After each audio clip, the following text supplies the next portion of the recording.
Welcome, guys, to How the Frack We Got Here, a show that takes the news and events of the week and try to make sense out of it all.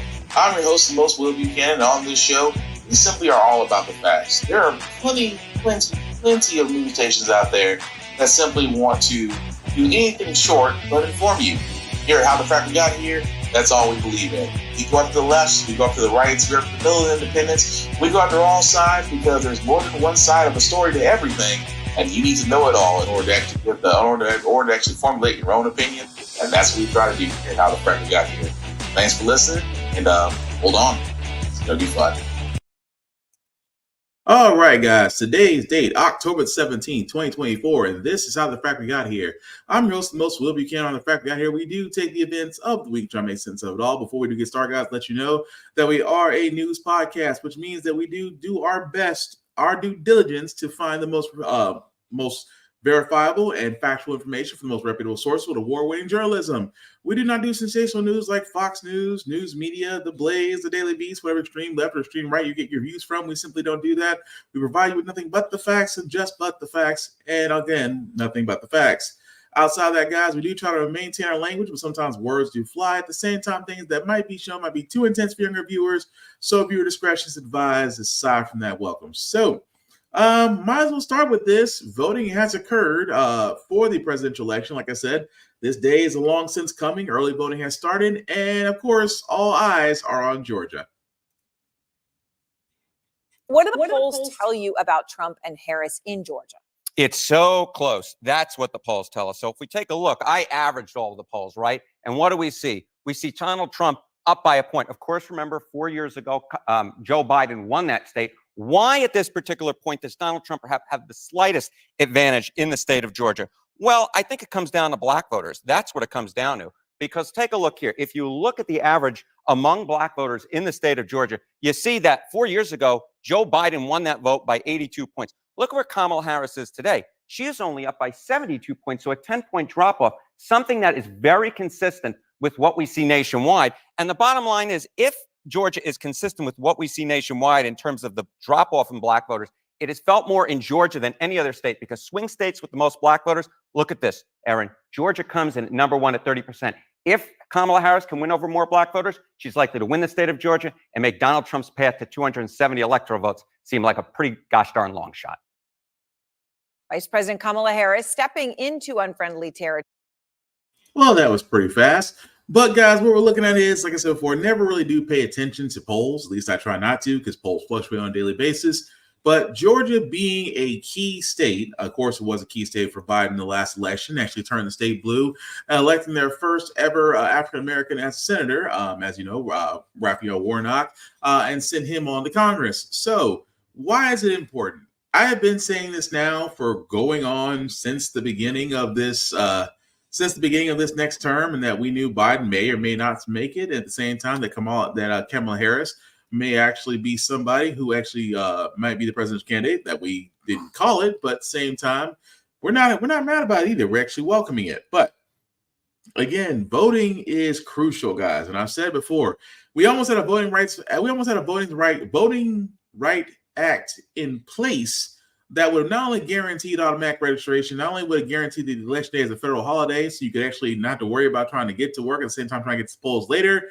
It would have made everything easier to vote. But since we don't have that act, all we have now is early voting, and of course, November 5th. So I do know also, if you are in the Tennessee area, early voting has started from October the 16th to the 30th. So again, guys, take advantage of this, because let's be honest, voting polls are already going to be interesting, to say the least. Only because let's be honest, southern states are the only ones doing this. They're basically pushing the goalposts back and forth, making it harder for you to vote, for the fact that a simple poll worker can't even give you a bottle of water, because that would be considered interference or influence, which I don't see really how. But because they are moving the goalposts to where they're liking, this is why I talk about, guys, making sure your voter registration is on point. You know where to go for early voting. You know what to bring in order to vote. At the same time, please vote, because let's be honest, they are counting on you not to vote. That's just being honest. They are counting on you, specifically those on the Trump side, you not to vote. I'm just saying. But I wanted to get to this little bit here, because Kamala Harris has actually released a opportunity agenda for Black men. Now, this, of course, from the Black Man Can on Instagram. But to summarize this is what she wants to do. This is the plan that she has that she wants to be moving forward. Just to give a short synopsis on this: investing in more Black male teachers, promoting registered apprenticeships and credentialing opportunities in Black communities, strengthening the public service loan forgiveness program, investing in leadership training and mentorship programs, launching a national health equity initiative focused on Black men that addresses sickle cell disease, diabetes, mental health, prostate cancer, and other health challenges that disproportionately impact them. She also wants to legalizing recreational marijuana and creating opportunities for Black men to succeed in this new industry. She supports a regulatory framework for cryptocurrency and other digital assets so Black men who invest and own these assets are protected. You can't beat that. Let me tell you something. Let me start over. So you guys, again, this is just a synopsis. Investing in more Black male teachers. That's great. I have said it best. I have a very special place in my heart for educators. But if you guys haven't noticed, that is a shortage among our educational educational brethren, that we don't have more Black male teachers. And again, perspective equals reality. What kids normally will see out there is what they will emulate and follow. And yeah, that's a rare breed to see Black male teachers. So giving more incentives for more men to become educators, that's a beautiful thing. Registered apprenticeships and credentialing opportunities in Black communities. I have said all the time that you don't always have to go to college. You could literally take an apprenticeship in the trade industry, and you can make money. There is money in a welder. There's money in plumbers, in contractors, in auto mechanics, and the list can keep going on. Fabricators. There's money in that, and the fact that more, directing the trade industry at those that actually can uplift a lot of people, especially again Black men. I have no thing against that. Strengthening the public service loan forgiveness program. I want to see more. And again, I'm not against that either. The public service loan forgiveness program is basically if you did take a self loan to assist yourself in the public sector, which is basically education, law enforcement, things of that nature, then the forgiveness program actually works out better for you because after a number of years, your debt is actually wiped away. And again, we keep talking about student loan debt and what can be done about it. Well, that's actually a great step. Investing in leadership training and mentorship programs. The same thing that, thing napkins do for their kids and men. Why not for Black men? At the same time, guys, I love this one right here. A national health equity initiative focused on Black men that addresses sickle cell disease, diabetes, mental health, prostate cancer, and other health challenges that disproportionately impact them. Guys, I'm with you on that. I don't go to the ER unless something's broken. I need something resewn to put back together. I don't go to the doctor unless I'm hurting that bad. But let's be honest, we don't really take care of ourselves. I'm in that boat right along with you guys. But the fact that there is a more initiative to have Black men focus on sickle cell disease, because it does affect African Americans more than any other race. Diabetes, again, affects more African Americans than the other race. Mental health. Why? Because there's a stigma about Black people in therapy. Yes, I said it. There is a stigma about Black people in therapy. And honestly, therapy can be very helpful for your mental health. But yet we have this thing as a people that we just simply don't go to shrinks. I think that's something that needs to change. And of course, prostate cancer, which again is a big thing that affects Black men. So don't think, as well as breast cancer. So I like the fact that a lot of what the Madam Vice President, future Madam Vice President is doing is really trying to assist Black men. Now, this one is big as well. Legalizing recreational marijuana and creating opportunities for Black men to see this new industry. Do you guys remember you guys don't remember that long ago in this podcast? I sat there and said the next gold rush is going to be legalizing marijuana, but yet at every turn, I'm not saying napkins have cornered the market, but napkins have cornered the market and they have succeeded in areas where marijuana is legalized. Black men, or I should say people of color, have a harder time trying to break into this industry, not because of red tape, because of where they live. And at the same time, the competition is already there. Again, I think this is great to be able to give them opportunities to succeed, not only in recreational marijuana, but also in cryptocurrency and other digital assets. Again, another area where it's already got competition. And let's be honest, folks who are not people of color are literally making bank off this while people of color struggle. Now, I'm going to be kind of honest on this point. There's going to be a lot of people that are going to sit there and be like, well, that's not doing enough. Okay, let me tell you something. I don't know what more I can say. I have said on this podcast, for the Democrats to get black men involved, you have to show them something that you're going to do for them.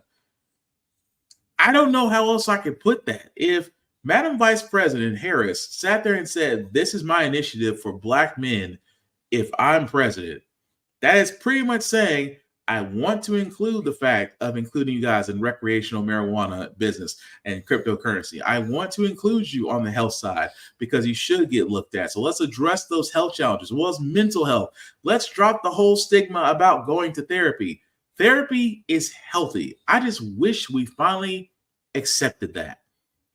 But I love the fact that Madam Vice President is actually moving forward saying, here's what I'm doing for black men. So those that still sit there and say, Kamala Harris isn't doing anything, go to her website.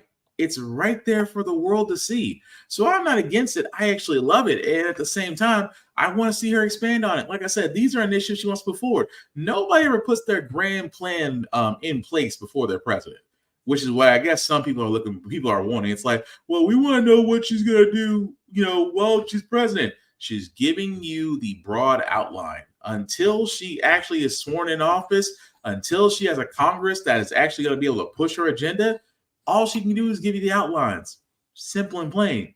But overall, I love the overall broad strokes that she has for this. It's brilliant. And at the same time, it will uplift black men, which is exactly what I've been saying about the Democrats' message, that if you want to get black men, you have to speak to them on what you can do for them, because you do it for everybody else. Just saying. But again, not everybody's over the moon about Madam Vice President's plan, because convicted felon Donald Trump is too busy blaming Democrats on policies that basically is still in office. Yeah. Kamala's migrant invasion, and that's what it is also devastating our great African-American community, stealing American jobs, crushing wages, undercutting the voting power of our own citizens, and bringing drugs, crime, and death to our country.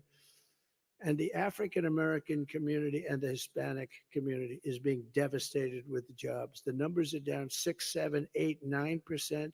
They're going to work and they're saying, I'm sorry, we're not going to take you anymore. People that have worked there and worked there well for years are now being told they no longer have a job because they have illegal immigrants coming in and taking their job.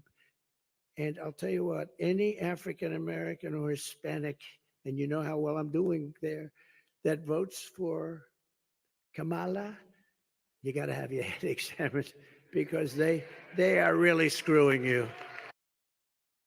And so that's as usual, spilling, again, this is what Trump does. Gets in front of the crowd, becomes instant con man, says all the things that your crazy racist uncle would say that, that doesn't include him not getting kicked out of Thanksgiving. Forgetting the fact that, he keeps on accusing loss of jobs due to immigration policies. Well, let's be honest. This is the same cat that sat there and told his Republican Party not to do a deal about immigration because he did not want to give Joe Biden a win on immigration when there was issues at the border. This is the same guy that had no problem using the Department of Homeland Security and ICE to detain millions of immigrant children at the border while deporting their parents, thousands of them. And yet he has the nerve to sit there and say, "Oh, well, this is Harris's policy." See, this is what he does. He muddies the waters, ladies and gentlemen. That's exactly what he does. So, he just switched from Biden to now Harris. But the crazy part about this is, as I get to, his more disturbed behavior, was the fact that Special Counsel Jack Smith has finally sat there and said about January 6th what we've all been saying. And yet now it's on legal documents, and the, I guess you could say, the executive privilege of immunity probably won't apply here. Past the hour. Now to breaking news from Washington, where Special Counsel Jack Smith has responded to a claim by Donald Trump's team that he bears no factual or legal responsibility for the events of January the 6th. MSNBC legal analyst Danny Cevallos is with us this morning. Danny, good morning. What's in this new filing? So essentially, this is just the government's response to Donald Trump's team's motion to dismiss the case. And one of the key central arguments is based on a Supreme Court case called Fisher. And in Fisher, the court looked at the obstruction statute, one of these statutes that Trump is charged with. And they asked the question, is the language of this statute, is it a general obstruction? So any way that you obstruct an official congressional proceeding, is that enough? Or does the language instead mean that you have to affect a document or a thing? And I'm paraphrasing here, but essentially, is it just generally obstructing, or is it interfering with a document or a thing? And the government here responds that this Supreme Court decision didn't completely eviscerate this federal criminal statute. It didn't completely do away with the pleading requirements. And most importantly, Trump, they say, ignores the fact that he did, in a sense, interfere with documents or things, most notably the slates of fake electors and the vote itself. There are documents and things involved. So the government argues that Trump's attempt to get the case tossed is without merit. So what's the next step here, Danny? The next step is that the judge has to decide this motion. And I have to set up the atmosphere here. This judge is deciding a case or issues in a case that no judge has ever really had to deal with because of the Supreme Court's immunity decision, which gave a general set of principles, but it really left the lower court wide open as to how it's going to have evidentiary hearings, how it's going to decide these motions. Make no mistake about it, the Supreme Court decisions of the last couple of years are major factors in the Trump team's defense's effort to get this case tossed. And that's what they're doing right now. They are making that motion based on changes in the law and arguing that Trump's case should be dismissed in its entirety. The government says, since we got our superseding indictment, we've pleaded around the issues in the Supreme Court on the immunity case, and Trump is still.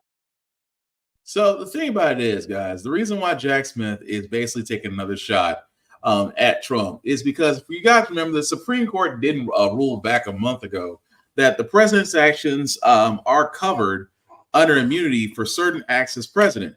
Donald Trump believed this was a victory because, of course, what happened during January 6th was that he was not inciting a whole bunch of his cult followers to basically overthrow an election. No, he was pretty much giving them a pep rally chant, and they took it differently. But because Jack Smith is basically saying, oh, so basically, as long as he's not president, any acts that he did beforehand as a private citizen, immunity won't apply.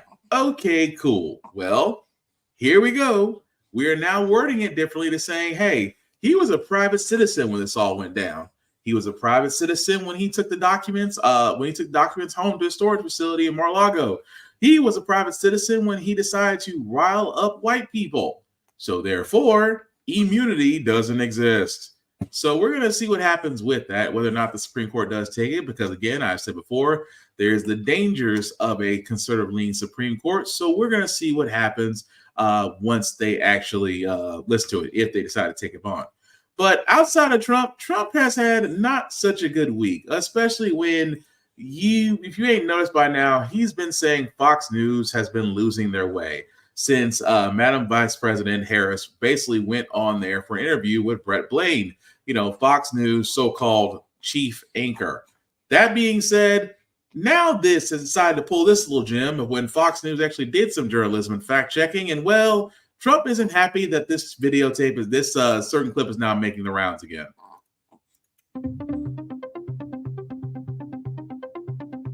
I now know Washington probably better than anybody. I know the good ones and the bad ones, and we will have really great, strong people. I already know who they are, but we will have really great, strong people. Okay. In 2016, you said that. I'm going to surround myself with only the best and most serious people. Well, I did do that. This And we had time- tremendous look. We had the best economy we've ever had. This The world time- has ever seen. Your Vice President, Mike Pence, is running against you. Yeah. Your Ambassador to the United Nations, Nikki Haley, she's running against you. Your former Secretary of State, Mike Pompeo, said he's not supporting you. You mentioned National Security Advisor John Bolton. He's not supporting you either. You mentioned Attorney General Bill Barr, says you shouldn't be president again, calls you the consummate narcissist and troubled man. You recently called and Barr a gutless pig. Your second defense secretary is not supporting you, called you irresponsible. This week, you and your White House called your White House Chief of Staff, John Kelly, weak and ineffective and born with a very small brain. You called your acting White House Chief of Staff, Mick Mulvaney, a born loser. You called your first Secretary of State, Rex Tillerson, dumb as a rock, and your first Defense Secretary, James Mattis, the world's most overrated general. You called your White House Press Secretary, Kayleigh Canadian, milquetoast, and multiple times you've referred to your Transportation Secretary, Elaine Chao, as Mitch McConnell's China-loving wife. So why did you hire all of them in the first place? Because I hired 10 to 1 that were fantastic. We had a great economy. We had phenomenal people in charge of the economy. Oh, Lord. It just, I'm sorry. I was laughing. I was laughing because who knew Fox News, out of all people, would have actually sat there, did a little journalism and said, oh, by the way, everybody that you picked, you basically said you didn't like them and they won't support you. So are you sure you picked the rest? You picked the best people? Oh, well, the economy is doing great and we had this. It is amazing that I never thought it would be a cold day in hell that Fox News would fact check Donald Trump, even though that videotape is over. That clip is over a year old. But that's not the only thing. Trump again is being secluded, not because of the fact that, there's an ailment, not because of the fact that he's this old 80-plus-year-old that really should be headed to a nursing home at this point instead of a presidential candidate seat. Ever since his debate with Harris, things, he's been secluded. Even now, he was supposed to have a CNBC interview, and yet he turned it down, citing that his assistant citing that he had travel double bookings with his rallies in certain states. Now, again, we should not be surprised by this, folks, because this is the second time that he's not only turned down an interview with CNBC, he's turned down a second debate with Madam Vice President, and yet at the same time now he does this at one of his rallies, where again his salinity becomes into question. For a guy that's supposed to be taking questions at his own rally and town hall, he decides he wants to play DJ. Let's not do any more questions. Let's just listen to music. Let's make it into a music. Who the hell wants to hear questions, right? Let me hear that music, please. Everyone, let's thank President Trump. Nice and loud. God bless you. This is a man's world.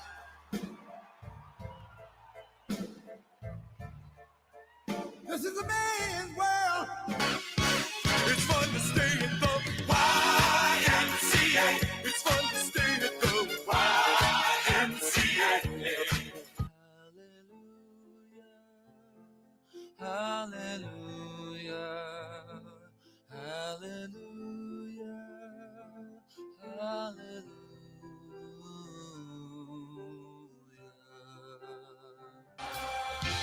I went to the doctor and guess what he told me? Guess what he told me?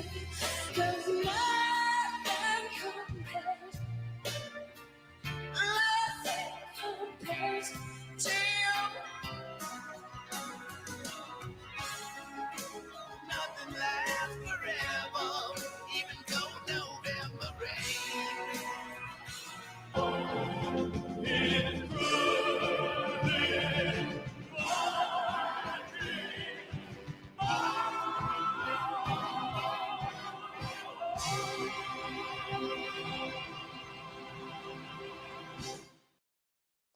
I mean, imagine the rest of his rally, and he decides to basically turn it into a low-budget Coachella. But again, tell me again how Trump is supposed to be the greatest president we ever had, and yet his let's just say brain or lack thereof comes into question. And he's actually now the old guy who shouldn't be running for president that he accused Biden of. So I tell you this, Trump fans, miss me with the BS that he is up to date, equipped, and physically fit. He's not even mentally fit. He's not even physically fit. This man loves McDonald's the same way Kardashians love notoriety. And at the same time, you've seen what happened at one of his rallies. I don't want to take any more questions. I just want to listen to the music. And yet, somehow, some way, I have to keep stressing about the fact, please vote, because somehow, some way, this fool has gotten people to vote for him again and again and again. But switching gears for a second, guys, because I never thought I'd say this and it wasn't on my bingo card, because FEMA workers are actually being targeted by armed people in North Carolina. And I wish, and yes, Zuri, it's true that we can't make this up. Well, in North Carolina, FEMA workers are forced to halt door-to-door operations amid threats of violence. And that's because employees have been experiencing an alarming rise in harassment amid the dangerous wave of false claims and conspiracy theories. And now police in Rutherford County say a man is facing charges after he threatened FEMA workers. Police say this man, 44-year-old William Parsons, actually showed up to a distribution site with an assault rifle and made comments about possibly harming FEMA workers currently on the ground in his state.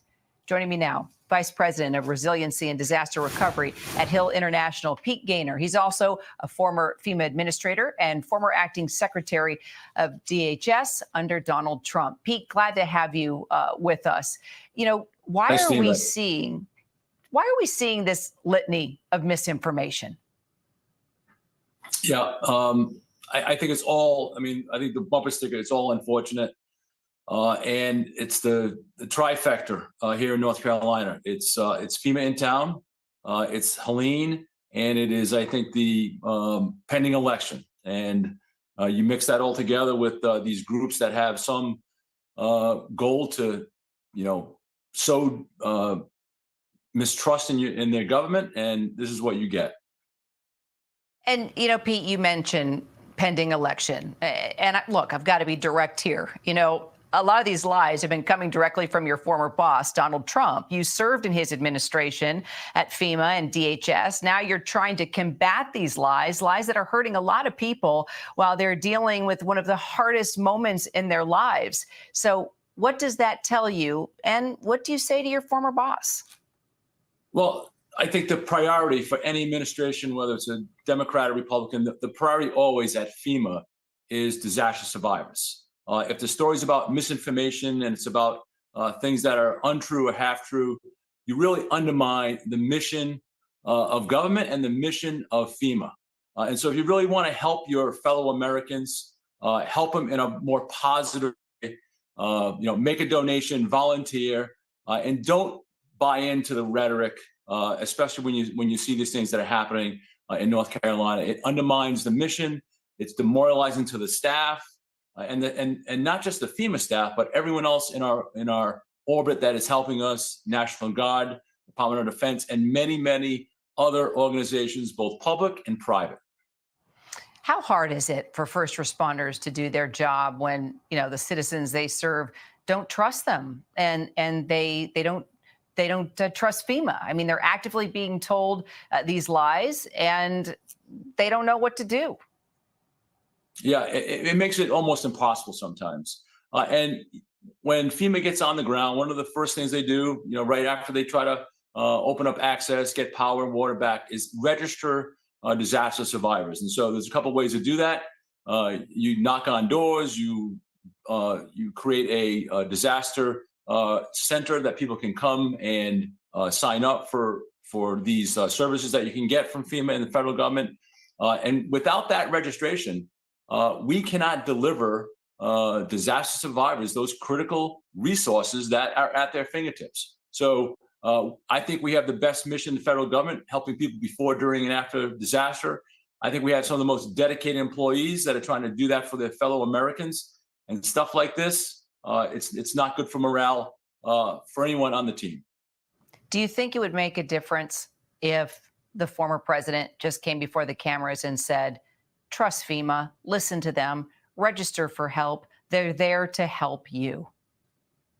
That should be the main story.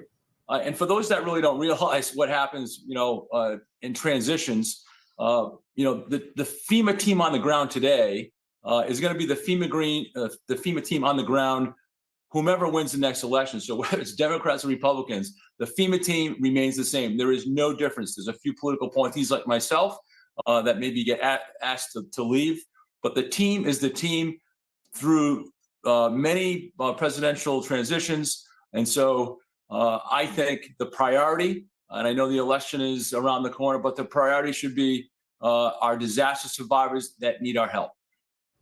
Pete Gaynor, really appreciate your time. So what's wild about this is that, for the simple fact of the matter, Trump could have sat there and said a long time ago, told his crazy bunch of followers, you know what, guys, let's not attack the FEMA workers, especially since Hurricane Helene and Milton have ramaged through. It's devastation. People are still closed off. Power is still out to a number of American citizens. Food and water, gas and other things, like especially in Florida, are tapped out. Grocery stores are empty. Guys, FEMA's here to help you. The fact that you have armed militia decide to go after FEMA workers after various misinformation about folks getting misled that they're going to get $750, after folks thinking that FEMA is broke, which it's not, but Trump didn't help. Of course, Madam Vice President Harris did talk about it, saying FEMA is fine. President Joe Biden is coordinating with FEMA on the ground, and they're trying to get to as many people as possible. Trump could have sat there and said, you know what, guys, let's not accost FEMA workers. They are here to help you. They are not target practice for you. But will he? No. He likes the chaos, because any win that is not for Biden is a win in his book. And right now, Trump is about as desperate as they get. But switching gears for a second, guys, because I want to talk about these next two stories. This one itself is a story that's going to be developing.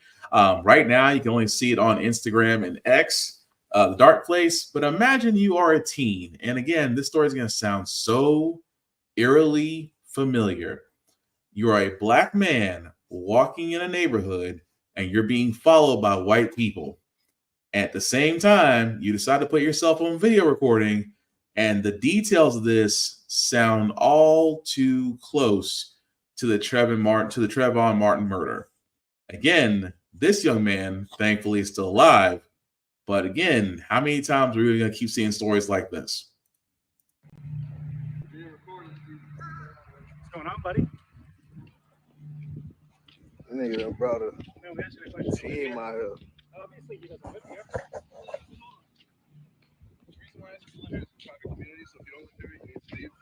you live here, you're visiting a friend, that's fine. Just let us know, because you get neighbors concerned since you're walking around my house. I'm not walking around. Hold on, Steve. You've been past my house 4 times. I don't know you. I've never seen you before, and you're walking past my house over and over again.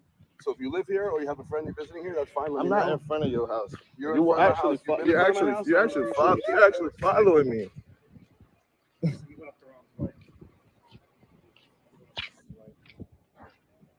We just asked me a question. You live out here? I'm part of the neighborhood. You're part of the neighborhood? Does that mean you live here? It's simple. Like, bro, what? I'm asking you a question. You live here? You went up to my wife. But I didn't go up to your wife, bro. I don't know who you're talking about. Bro. And I think I can walk around my neighborhood. If you live here, yeah. So you live here. Like, You live here? you gonna keep asking me the same question over and over and over and over and over. This man following me. This is harassment, right? You haven't answered yet. That's harassment, right? That's harassment, right? I think what you did to my wife, yes. Look. He followed. What you did to my wife, You read it up. Okay. So that teen right there, this is also in Sarasota, Florida, by the way, to where this young man is walking in a neighborhood and is putting himself on film, And as you can see, being followed by by three or four white men. And of course, the questions are always the same. Are you around here? I'm like, do you have a home here? Because we seen you walk around, the neighborhood a few times. You walked in front of my house, and I got questions. Here's the thing that always annoys me. And I say it's to all white people within the sound of my voice on this podcast. Unless he's on your property, unless he's been trespassing on your property, unless he falls under those two conditions, you have no right to sit there and follow somebody beyond your home. You don't, because that's what those men did. You got a guy on a bike talking about, hey, I want to talk to you. Hey, I want to talk to you. You got another guy saying, are you from here? You around here? And here's my thing. If I'm just happen to be out and about walking, I don't want to be accosted, because if I'm not bothering anybody, why are you bothering me? Well, and of course, I'm pretty sure the story is going to develop, because this needs to get attention. Because why else would three white men, I keep on saying four, I apologize, 3 white men would turn around and follow this team for what? Because at the same time, and I hate to say this, what if one of them was armed? See, this is why I said there's ignorance. Ignorance usually follows in gun violence. Because what if one of those individuals were armed and they didn't like the answer they were getting from this team, so they decided they wanted to go ahead and play cop, and that could have went really, really south, really fast. But I'm sorry, if it's me and I'm just walking, I don't want to be accosted. If I'm not on your lawn, if I'm not on your property, you have no right to question me nor detain me. But I will say these hands are ready to eat for everybody to keep on pestering me, though. That I will say absolutely so. But I want to see this story. Like I said before, we're going to follow the story because, again, as it grows, this will get attention. Those men that were seen on camera, well, internet, do your thing, because we're going to find out their names very freaking soon. But again, it's all too eerie of just another reason why, as Black people, we have to be, I hate to say it, guys, we have to be smarter. We have to go in packs. We definitely should be in areas by ourselves, because let's be honest, certain white folks love to get us when we're by ourselves. Case in point. But we'll follow that story from Sarasota as it develops, because it definitely will. Meanwhile, in Phoenix, I cannot believe I'm going to tell this story because, I always find a law enforcement story involving a Black man. And in this case, what if I told you that the person, the officers, not only decided just to pull a GTA and roll up on this Black man, but actually accost him, even though, come to find out, the Black man is deaf and has cerebral palsy, so he can't exactly put his hands behind his back. This doesn't stop the officers from assaulting him. And here's the messed up part. The Black man has charges of assault of a police officer. I wish I could make this up. Video released to 12 News by Tyrone McAlpin's attorney showing the moments Phoenix police officers stop him. The reports detail how officers went to McAlpin because they were called to a Circle K about a fight a white man had started and wouldn't leave the store. They didn't actually talk to the Circle K employees. They didn't conduct any investigation other than talking to that man. And he then pointed to an African-American who'd been in the store earlier and claimed to have been assaulted by him. Officers go to McAlpin in a Dollar Tree parking lot. That's when this video starts. Let's see. The first thing I see when the officer gets out of his car is the officer reaching his hands out to grab Tyrone. That right there is an escalation. Jesse Showalter is one of McAlpin's attorneys, believing the force the two officers used here was unnecessary. And then what you see is Tyrone simply trying to avoid being struck repeatedly by the officer, who repeatedly swings punches at his face. Get your hands behind your back! When McAlpin is on the ground, officers tase him 4 times. Hand behind your back! One more! Hand behind your back! Before getting him handcuffed and his girlfriend comes up. He's got a disability. What kind of disabilities do you have? He's deaf and he's got cerebral palsy. That wasn't documented in reports by the officers involved. He's an American citizen who's facing felony charges that could result in the loss of his civil rights.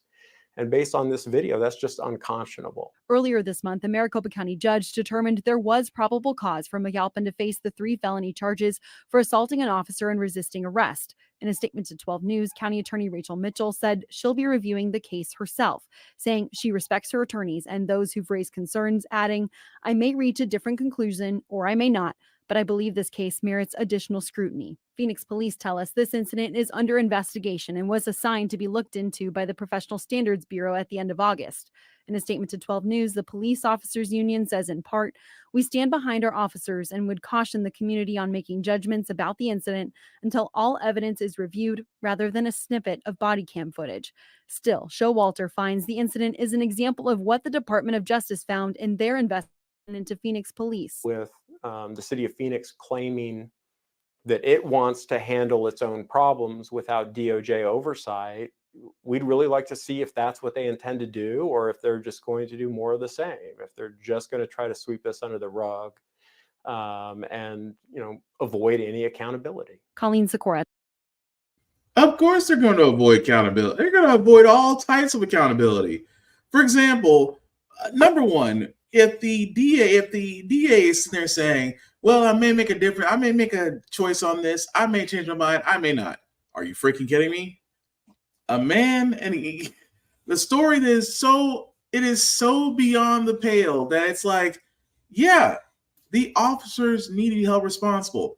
If a convenience store clerk called about an unruly man and the officers didn't question this clerk, but the unruly white man decided to point out to say, hey, the black man is who you need to look for.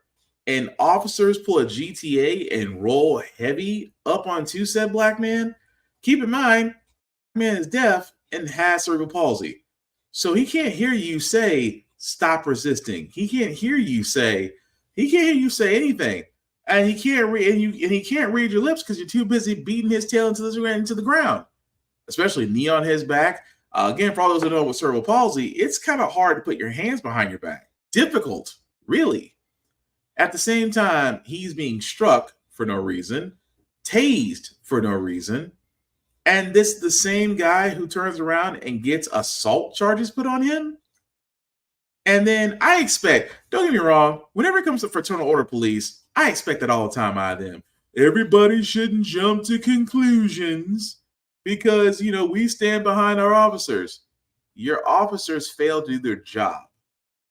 Your officers failed to do due diligence. Your officers failed to actually get all the information. What your officers did was believe another white man who pointed at a black man and said he's the problem. And the officers ran heavy with no question.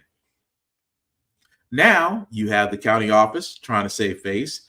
The fraternal order police doesn't care. At the same time, this should get national attention. Because why else would a man who is disabled and had an ailment, and yet he's a threat to 2 heavily combat trained, well-armed policemen? And I'm surprised. I'm surprised he got the taser, not the gun. I'm going to be really surprised. Because I have been saying this all the time when it comes to fraternal order police, that number one, there will always be this divide between people of color and the police because of stories like this. Because the actions taken by those officers, which, by the way, those officers do need to have their names put out. Officers Benjamin Harris and Kyle Sue. Your name should be out there for the world to see. You should get that attention that, you're desperately trying to hide from. Because your fraternal order police is trying to protect you. Your DA is trying to save face because somebody decided to level these charges and didn't look at the body cam footage, which if anybody was paying attention to the body cam footage, how can a disabled deaf man be assaulting a law enforcement officer? And at the same time, well, they might try to sweep this under the rug. Oh, they're going to try because we're expecting their department, we're expecting the Phoenix department to sit there and say, you know what? Trust us. We don't need the DOJ. We don't need to involve them. Bull and shit. Yes, you do. Because I guarantee if it's handled in office by them, then guess what? Nothing will change. You might get a settlement, but those officers won't get anything but a slap on the wrist and is still allowed to protect and serve. There does need to be police reform, and there does need to be police reform in America. It always starts with the fact that officers need to be honest. Saying a few bad apples is not justification for the state of policing that we have in this country. When it takes longer to train to be a plumber, a contractor, or a nail technician than it does a law enforcement officer. And at the same time, you guys are not trained to protect and serve. You are trained to detain and kill. Case in point, every black person, whenever they see blue lights behind you, don't always get a feeling of dread. And I wonder freaking why. But the last story I got, guys, is something I want to go on a personal rant about, just because Tennessee State University's homecoming was just this past weekend. And unfortunately, instead of black people coming together, enjoying tailgating, cookout, homecoming parties, football games, and halftime shows, there's always got to be one ninja that's got to ruin it for everybody. This is what we know thus far. At 5:10 this evening, there was an exchange of gunfire between two groups at the intersection of Jefferson Street and 27th Avenue North. We can tell from the shell casings that there were gunshots from one side of the street and then on the other side of the street. The crowd from earlier in the day had begun to thin out, but the parking lots were still full. Jefferson Street had been reopened about 20 minutes prior to the shooting taking place. As a result of the gunfire, we have 10 victims at area hospitals. One of those victims, a 24-year-old, is deceased. We are confident that at least one of the persons who is at a local hospital was involved in the actual gunfire, was shooting, had a gun. Now, we have one gun recovered here at the scene. It was found in the street. Among the 10 people who are injured are 3 juveniles, one age 12, 2 age 14. All of the juveniles are non-critical. They have non-critical wounds. The police department's homicide unit, in conjunction with the Specialized Investigations Division's Titans team, has detectives at each hospital. Those persons who are wounded who can speak with us are being interviewed now. The picture of the puzzle is coming together. The pieces are coming together. Some of the individuals are known to us who are at the hospital due to some prior interaction with the police. So we are confident that things are beginning to come together. So really quickly, guys, because I wanted to cover this story because, again, this is me talking about TSU homecoming. And although I've never been to TSU, but TSU does hold a special place in my heart because if you've never been to a homecoming or a classic, depending on what HBCU you're at, it's fun. Really is really fun to see a whole lot of people just eating, playing, drinking within reason, having overall fun, and just enjoying the camaraderie and just the fellowship. It's a beautiful thing. But what annoys me, and I hate to say this, is ninjas. And I mean ninjas because I can't say what I really want to say, although I hate that freaking word. I hate that word because, honestly, being a ninja is not of respect. It is literally the lowest thing to my mind that you can be on the face of this earth because there is no pride in it. It is low down. It is brown level. It is almost like basically the caca that's on the bottom of your shoe when you forget your dog made a dookie. The point I'm getting at is it never ceased to amaze me that when black people get together, there's always one that has to sit there and bring a gun to a fun party. We don't need it. And if you're offended that I hate ninjas, well, I assume you are one. But I hate the fact that there are some ninjas out there who just can't help but bring a gun to a situation because their one decision affects multiple people. And I keep saying this all the time. I would love for Tennessee State to have one homecoming where it's just peace and good vibrations. That's it. Peace and good vibrations. I want nothing more than that. Why? Because, again, that's what people want. People don't want to sit here and be in fear, because that's what made our fairgrounds change. To be quite honest, our fairgrounds changed because of that. They moved out of Nashville.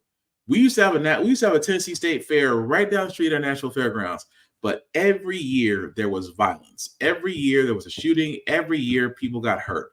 So people started coming to the fairgrounds less and less, or going to the fairgrounds during the day, because most of the violence did happen at night. Until the organizers decided, you know what? We're not going to have the Tennessee State Fair in Nashville anymore. We're going to move it out to a different city, away from y'all. Why? Because of ninjas. Now, again, will this mean that people will stop coming to homecomings? Possibly. It may, and again, that's just the effect that some people, and again, if you're a ninja that feels like you got to bring your gun everywhere, let me be completely clear with you right now. If you got to bring your firearm everywhere because you're in that much of danger, stay home. Keep your ass at home. If your life is in danger that much, you might as well stay within the confines of your own home instead of trying to come out here and have fun and at the same time ruin it for everybody else. So, in the words of Chris Rock, I love black people. I hate ninjas. Just saying. But we're going to go ahead and move on to our Feel Good 7, guys, because usually on How the Frack We Got Here, we do cover a lot of things that are doom and gloom, sometimes make you lose faith in humanity. But hey, it's Wednesday. Well, at the time of this recording, it's actually Thursday morning, early morning, so I apologize. But we will leave you guys out some good vibrations, and hopefully the next story about a youth advocate that is getting her justice, that's actually getting the reward that she deserves for the impact that she has on kids.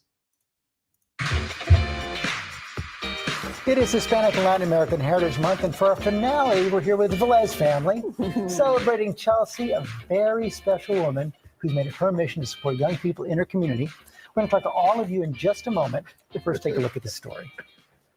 Chelsea's gift is meeting young people where they are. For 30-year-old Chelsea Velez, making an impact in her community is her purpose. I don't just want to help myself, but help others that may be in the same predicament that I was in. A youth advocate at Lawyers for Children and site coordinator for New York State's Latina Mentoring Initiative, Chelsea connects young women with Latina mentors, all with one goal in mind: empowerment. It is a humble place where the kids automatically gravitate to her. So the youth have to trust her, the mentors have to trust her, and she's really leading the program in that way. Facing challenges during her upbringing never stopped the Bronx native, persevering for her son, Adriel. I had to leave foster care and actually enter into the homeless system. My child was something that really pushed me to do better. Along the way, meeting other champions, like former high school counselor Katiana Simon. I was the one who was forever indebted by her because she allowed me to be more passionate about the field of social work, but education and young women. Velez's family is her motivation to always give back and never forget where she came from. My family means everything to me. They are the reason why I do what I do. Oh, wow. That is beautiful. Chelsea, I don't know if you're watching, but I was watching your family as they were looking up at your story, and your daughter especially, her mouth was open the whole time, like, that's my mommy, that's my mommy. Oh, precious. Bless you. It's so incredibly special, and it's important to you to share and to help those who have a similar background as you. Yes, it is. How so? Why is that important? It's important because as someone who has been through the childcare system and have gone through the same struggles, it can be very overbearing, and having someone that can guide you and support you and also can relate to you, I believe that can make all the difference in someone's success. And that's what I want to do. I want other young people to also be successful. You just don't want to do it. You are doing it. Yeah. You are doing it. And Michael, you and your kids, you've watched Chelsea work tirelessly for the community. And then in addition to being a mom, how has that influenced you all as a family? Honestly, it's made us tremendously proud to be able to witness all the hard work she's put in for those who share the same struggles, and at the same time, be able to come home and be the fun and loving wife and mom that she is. All right, so listen, we of course wanted to share your story, but we also have a little surprise for you, Chelsea. For that, we're going to need Ginger. Hey, Ginger, can you come out with your two friends? Yeah. No, we should do that because I've got Mickey Mouse and Minnie Mouse coming we out do. here. Yes. But they are not just coming to say hello. They want, and we want, you to pack your bags because your whole family is going to the Walt Disney World Resort. Yes. You have to get ready. You're going to visit the most magical place on earth. This is where you're going to discover excitement around every corner. You're going to play at Walt Disney World water parks. You're going to relax at the Disney Resort Hotel, meet some friends like Mirabelle from Encanto, right? And then dine on dishes inspired by flavors from around the world. Your family, for sure, going to create memories that will last a lifetime. I'm so excited for y'all. Mariah, your smile, say it all. You pretty excited for the trip? Well, congratulations. Congratulations. And Chelsea, thank you so much for all the work that you do for the community. We appreciate you. And thank you all for being here. Michael, I'm loving that gap, my brother. And I think that's pretty cool. Like I said, I just like the fact of seeing people really rewarded just for the impact that they have on others. And again, who doesn't like a trip to Walt Disney World? I've seen the ticket costs. Y'all earned it. That being said, guys, that's going to do it for this podcast. Thank you all for liking, for watching, for letting people know this is up and running. I certainly appreciate this, as this is an early morning one. Apologies, guys, that we did not get to our usual Wednesday time slot like we used to. But thank you guys for still watching and sharing and letting people know it's up anyway. So shameless plugging before I do get out of here, guys. I cannot stop talking about blurredstation.com. It is the vehicle that we said that we've always wanted. It is the table that we always wanted, to where our content, to where our viewing, to where our dollars goes back into ourselves. Tubi is great, but Tubi is owned by Fox. Tubi is worth over $100 million, and that's because of our content and our viewership. Imagine that same amount of content and viewership goes to us. That's where Blur Station comes into play. Definitely check out blurredstation.com. If you do decide to join, guys, please hit the join now button. Select the Bird's Eye View Affinity membership. Select my name, Black Spartan, there. I will certainly appreciate that. It is $10.99 a month for Blur Station. $10.99 a month. At 36 months, you get a chance to own a piece of Blur Station. You can't beat that with a stick. But again, guys, please definitely check out blurredstation.com. And I cannot stop talking about vote.org, guys. November 5th is not that far away now. Again, I said early voting in Tennessee has already started as of yesterday, October 16th. It'll be early voting until October the 30th. So if you are in the Middle Tennessee area, you can use if you are in the Tennessee area, you can use vote.org to see exactly where you can go for early voting. But for everybody else, you can check your registration. You can register to vote. It's still not too late to register to vote. At the same time, guys, I keep saying this. They will move the goalpost. They will put in poll workers to look for bullshit. They will do everything they can to dissuade you from voting. Please do not let that happen to you. Go to vote.org to check out what you can do, where you can go. And if you decide if early voting is available in your area, aside from Tennessee, definitely do that. You'll be thankful, because it does get harder as you get closer to November the 5th. We all have a job to do. And if you're like me, I do not want to see the second act of Dorito, because it's definitely going to be worse than the first. Outside of me, guys, you can find me, Black_Spartan 615 on the interwebs. Again, I love to talk to people, not just outside of just your regular current events. Just don't be weird. I don't want to block anybody. I really don't.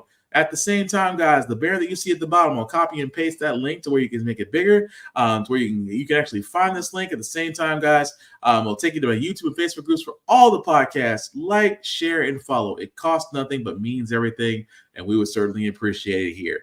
At the same time, guys, as I said before, we have a duty this November 5th. Please vote. It is so freaking crucial. I know we have a more than qualified Madam Vice President who could be president, and yet we have a 43 count felon who somehow, some way, because of his followers, still has a shot. We have a duty to do this November 5th. Let's do it. The last thing I'll say about How the Frack We Got Here, guys, it's all about staying informed. We're not trying to reinvent the wheel. We are simply giving you all the information and allow you to make up your own mind, but we do provide a logical perspective that goes along with it. We do better as society once we're informed. We're progressive. We move forward. We try to right the wrongs of our past and making decisions now that we should have done back then, like electing our first Black woman to the Supreme Court, electing our first Black woman to the Federal Board of Governors, and very hopefully electing our first Black Madam President.